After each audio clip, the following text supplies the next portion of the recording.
boycotté par l'opposition et marqué par de graves violences en marge de son organisation, le référendum constitutionnel du 22 mars a recueilli selon Conakry plus de 91% de oui.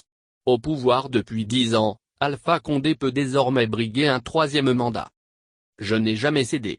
Qui, en Afrique, a été opposant pendant 40 ans, sans jamais se compromettre avec le pouvoir, dit le président guinéen, Alpha Condé, lors d'un entretien avec Libération, au palais Sékou Toureya, le siège de la présidence à Conakry. À 82 ans, l'opposant historique, au pouvoir depuis une décennie, se rêve toujours en Nelson Mandela de l'Afrique de l'Ouest. Mais, alors que le premier président noir d'Afrique du Sud, élu en 1994, a choisi de n'effectuer qu'un seul mandat avant de se retirer de la vie politique, Alpha Condé semble de plus en plus déterminé à s'accrocher au pouvoir. Malgré la pandémie du coronavirus, le boycott de l'opposition, et une crise politique qui a fait plusieurs dizaines de morts, la Guinée a organisé, le 22 mars, un référendum constitutionnel.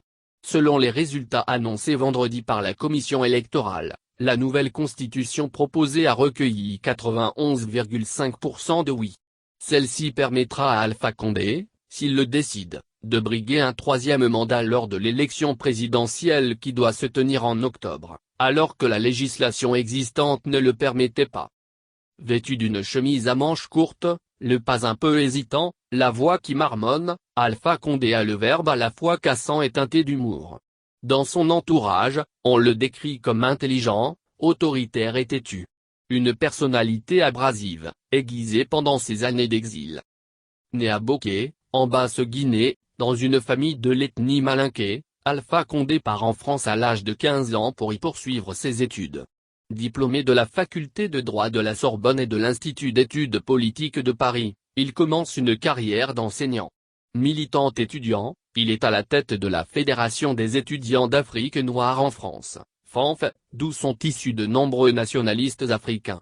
Un mouvement très marqué à gauche qui militait depuis sa création en faveur de l'indépendance immédiate et de l'unité africaine, décrit-il dans Une certaine idée de l'Afrique, et Favre, 2019, un livre d'entretien avec François Soudan, directeur de la rédaction de Jeune Afrique et proche du président guinéen.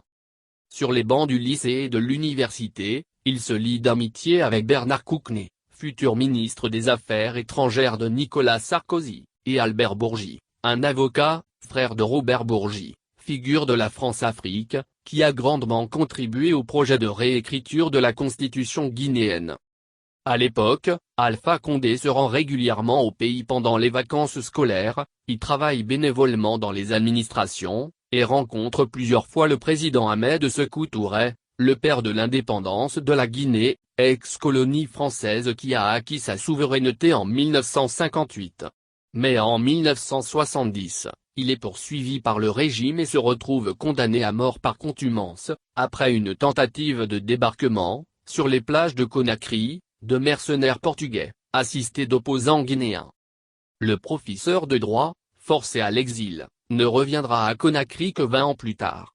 Le Rassemblement du peuple de Guinée, RPG, qu'il a fondé figure, après des manifestations, parmi les premiers partis d'opposition officiellement reconnus par le régime du général Lansana Conté, qui s'est emparé du pouvoir après la mort d'Ahmed Sékou Touré. Alpha Condé est candidat lors des présidentielles de 1993, puis de 1998, lorsqu'il est emprisonné. Condamné à 5 ans d'incarcération en 2000, il est finalement libéré un an plus tard, par grâce présidentielle, sous pression de la communauté internationale indignée.